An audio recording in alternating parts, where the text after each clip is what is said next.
एक सवाल, अगर भारत के सबसे महान महापुरुषों की एक लिस्ट बनाने को कहा जाए, तो क्या ऐसा हो सकता है कि उसमें भगवान राम का नाम ही ना हो? सुनने में कितना अजीब लगता है ना? लेकिन सोचिए, एक बार महान कवि सुमित्रा नंदन पंत ने रहस्यवादी गुरु ओशो से ठीक यही सवाल पूछा था, और ओशो ने जो जवाब दिया वो वाकई चौंकाने वाला था।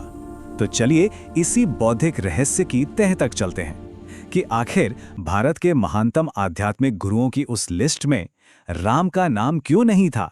यही वो सवाल है जो इस पूरी बातचीत की, इस पूरे विश्लेषण की जड़ है। ये कहानी शुरू होती है दो बहुत बड़े विचारकों के बीच हुई एक निजी, एक दार्शनिक बातचीत से। ओशो बताते हैं कि एक बार महाकवि सुमित्रा नंदन पंत उनसे मिलने आए थे, और अपनी उस सौम्य, उस शांत जिज्ञासा के साथ बातों बातों में ही उन्होंने एक ऐसा सवाल पूछ लिया जिसने एक अविश्वसनीय चर्चा को जन्म दे दिया। पंत जी ने पूछा, ओशो, आपकी नजर में भारत के आध्यात्मिक आकाश के वो 12 सितारे कौन हैं जो सबसे ज्यादा चमकते हैं? ओशो ने एक पल की भी देर नहीं की और ये 12 नाम गिना दिए: कृष्ण, पतंजलि, बुद्धा, महावीर, नागार्जुन, शंकर, गोरख, कबीर, नानक, मीरा, रामकृष्ण और कृष्णमूर्ति। पंत जी ने आंखें बंद की, शायद मन में उन नामों को दोहरा रहे थे। फिर अचानक उन्होंने अपनी आंखें खोलीं और बड़े आश्चर्य से पूछा, ओशो, आपने राम का नाम छोड़ दिया? उनका ये जो आश्चर्य था वो बिल्कुल वैसा ही था जैसा शायद इस समय कई लोग महसूस कर रहे होंगे। आखिर इतना महत्वपूर्ण नाम कैसे छूट सकता है? और यहीं से कहानी का सबसे दिलचस्प मोड़ आता है। ओशो का पैमाना, उनका क्राइटेरिया।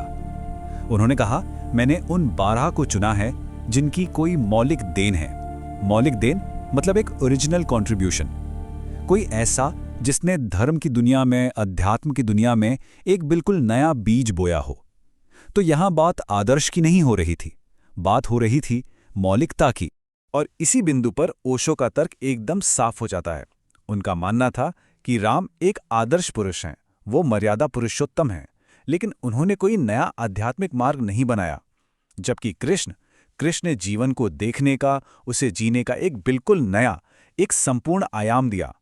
तो ये जो अंतर था वो आदर्श होने और कुछ मौलिक बनाने के बीच का था। लेकिन कहानी यहीं खत्म नहीं हुई, बल्कि और भी गहरी होती चली गई। जब पंत जी ने ओशो से कहा कि इस लिस्ट को और छोटा करें, तो कबीर और नानक जैसे बड़े बड़े नाम भी बाहर होने लगे। अब सवाल ये था कि ऐसा क्यों? क्योंकि ओशो के मुताबिक ये सभी एक ही स्रोत में समाहित थे, एक ऐसे व्यक्ति में जो नींव का पत्थर था, और वो स्रोत थे गोरखनाथ। ओशो ने कहा, भारत की सारी संत परंपरा गोरख की ऋणी है। गोरखनाथ भारत के अध्यात्म की नींव है। ये इस पूरी कहानी का शायद सबसे बड़ा मोड़ है। एक ऐसा नाम जिसे अक्सर मुख्य धारा में नहीं गिना जाता, उसे ओशो ने पूरे आध्यात्मिक जगत के केंद्र में रख दिया। ओशो ने यह समझाया कि कबीर और नानक जैसे महान व्यक्तित्व भी गोरखनाथ में ही समाये हुए हैं। गोरखनाथ उस अनदेखे नींव के पत्थर की तरह हैं जिस पर पूरी की पूरी इमारत खड़ी है।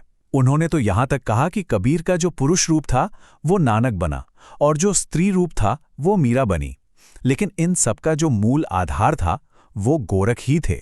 तो मौलिकता की इस कठोर कसौटी पर जब एक एक करके नाम परखे गए, तो अंत में ओशो की उस लंबी लिस्ट में सिर्फ 4 नाम बचे, और वो 4 स्तंभ थे: कृष्ण, पतंजलि, बुद्ध और गोरख।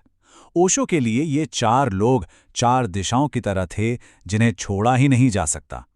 ये वो लोग थे जिन्होंने मानवता को आध्यात्मिकता के लिए अद्वितीय, मौलिक और कभी न भुलाए जाने वाले सूत्र दिए।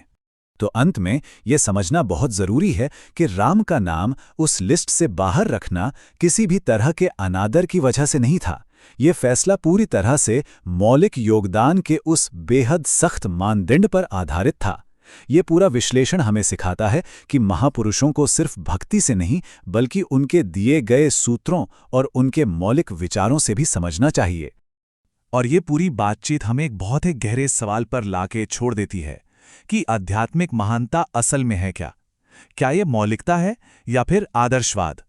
मतलब महानता कुछ बिल्कुल नया बना देने में है, या फिर जो आदर्श पहले से मौजूद हैं उन्हें 100% जीकर दिखाने में है? इस पर सोचिएगा जरूर।